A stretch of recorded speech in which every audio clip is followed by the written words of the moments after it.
nosi grad u kome živimo. Čudesno je žitije ovog svetitelja. On je rođen od verujućih roditelja i u vremenu kada je bilo najviše voljenje hrišćana, za vreme cara Maksimijana i Dioklecijana, kada su ubijali hrišćane bez suda, bez ikakvog zakona, zato što se hrišćani nisu hteli pokloniti mrtvim idolima, te su verovali u živu Boga, Gospoda našeg Isusa Hrista, u jave Božje, koji je sebe žrtvovao za život sveta, za nas ljude, koji je prolio svoju krv, da bi svojom nevinom krvlju Gospod oprao naše grehe, roditeljski greh, a i lični greh, i da bi nam otvorio edemska vrata koja su bila zatvorena posle izgnanja Adama i Eve iz raja i otvorio nam put u večni život, u carstvo nebesno. Roditelji Svetog Dimitrija su služili Hristu tajno, ali su i vaspitavali svoje čedo ljubljeno. Tako da Svetog Dimitrije ne bio samo zadaja majčinskim mlekom, nego i čistom verom u Gospoda našega. I budući da je on isto bio vojvoda Solonskim i da je car od njega očekivao da će on progoniti i ubijati hrišćane, kada se on vratio iz carskog grada u Solun, on je suprotno radio.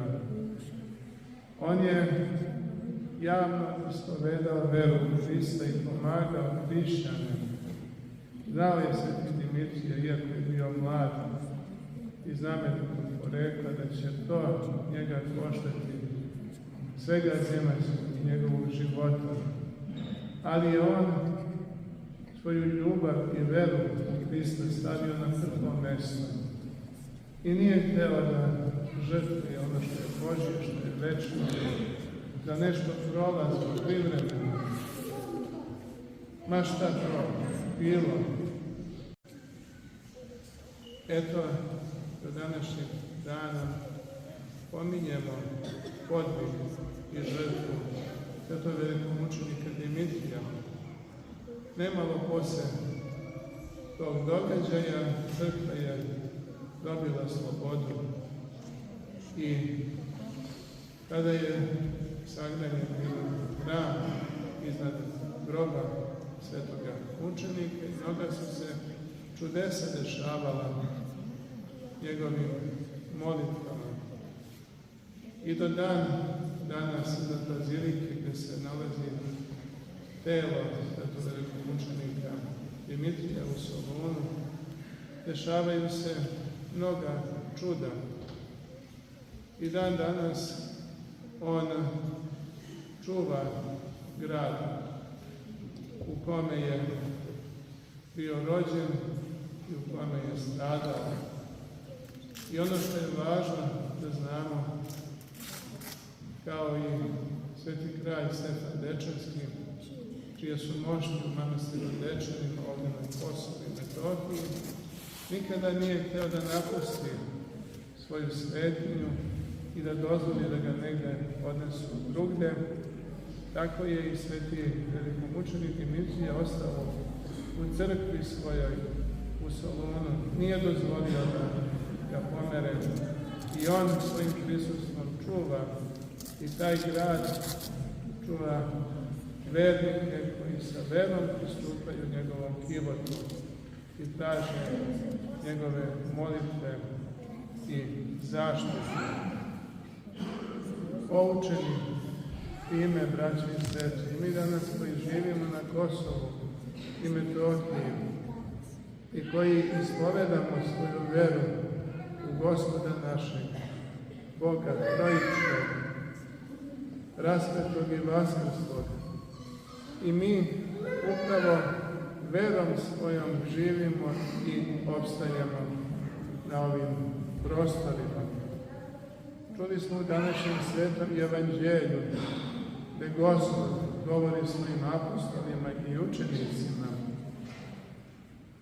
da će oni biti gonjeni zato što su njega gonili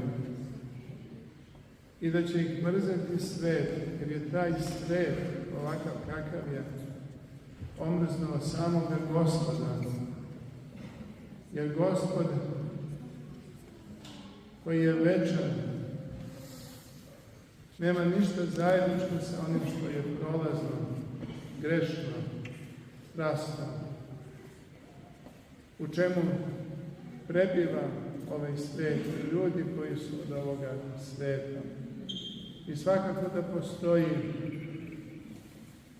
neprijateljstvo između onoga što je Božje i između onoga što je zemaljsko i prolazno.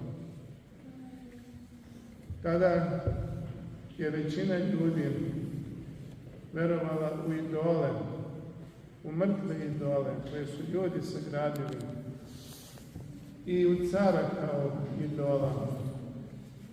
I neki iz zaslepljenosti, a neki iz straha klanjali su se upravo vladarima zemaljskim i klanjali su se idolima. Na taj način okrećući glavu svoju od večnoga i živoga Boga. I da bi sačuvali ovaj prolazni život i da bi imali počasti, zvanja, privilegije ovde u ovom zemaljskom životu, oni su okretali svoju glavu od Boga i od svega onoga što je bilo Božje, večno i neprolazno. Tako je bilo kroz svu istoriju. Kaže se Svetom evanđelju da se ne može služiti dva gospodara. Ne možemo sedjeti na dve stolice. Ako jednome služimo, drugome smo krenuli leđa. I naš narod, verujući, prošao je kroz istoriju mnoga stradanja, golgote. Mnogo je onih koji nisu žalili ni svoju mladost i lepotu i sve što su imali ovdje na zemlji, to su žrtvovali da bi onog neprocjenjivog bisera koji su kupili i njihovo ime je zapisano u knjizi večnosti na nebu. Oni će večno živjeti i njihove duše će prebivati u miru. A oni koji su iz bilo kojeg razloga odricali se Boga i vere i crkve i svojih bližnjih, stidjeli se da pokažu da su verujući i ostalo, oni su samo radi ovog trena zemaljskog, radi ovog kratkotrenog zemaljskog života žrtvovali sve.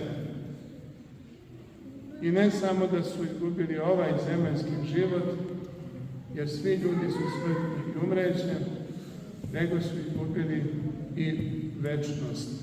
Ono što je Gospod obećao onima koji ga ljube i koji njemu služe.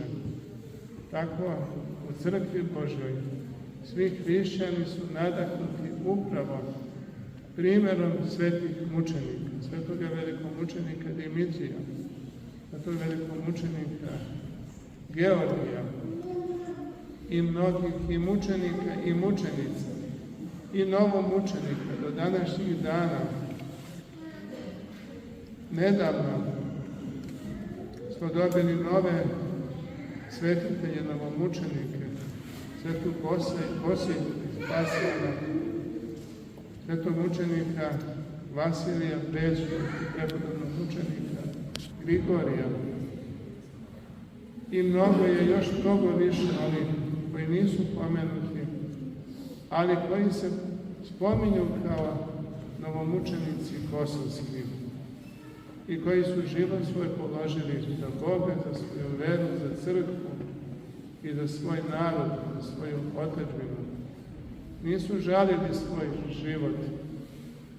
Htjeli su da sačuvaju svoju dušu, svoj obraz i sačuvali su. I njihova imena su zapisana na nebu, u knjizi živih.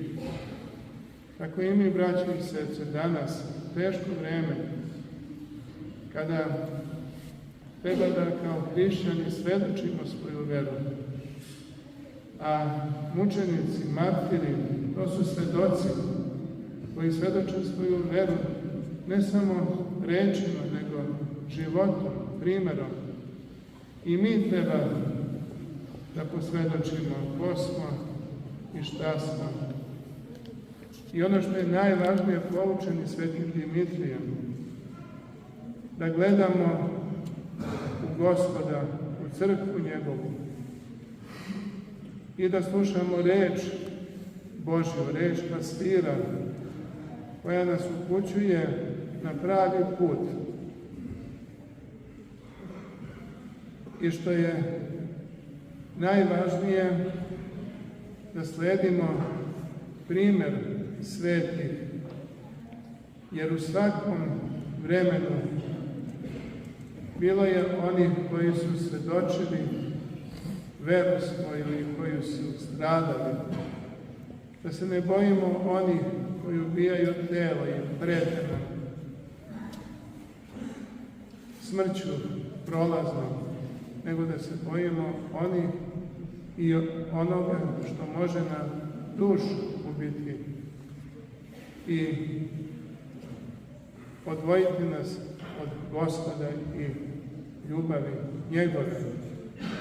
Zato poučeni svetim Dimitrijem i poučeni mnogim učenicima, da znamo da treba da služimo Gospodu na prvom mjestu, da nam Gospod bude jedini Bog, kome ćemo se klanjati, koga ćemo gledati, koga ćemo slušati. I da niko ne sme da nam stane na put između nas i Gospoda. Pa bili to i roditelji, i vlastodržci, i ne znam ko drugi moćan, silan na ovome svetu. I ono što su znali sveti, da se nikad ne klanjamo prolaznom i idolima i ljudima koji hoće da sebe stave umjesto Boga. Da njih slušamo samo radi ovog prolaznog zemaljskog, ništavnog, a da time zanemarimo zapovest i reč Božiju. Nekad nam je srećan današnji praznik i slava ovoga hrama. Uvijek ćemo se sabirati na liturgiji da služimo Bogu i da proslavljamo svete njegove, a naročito na današnji dan kada se proslavlja sveti velikomučenik Dimitrije. Nek je srećan praznik i Gospod vas sve blagoslovio. Amin.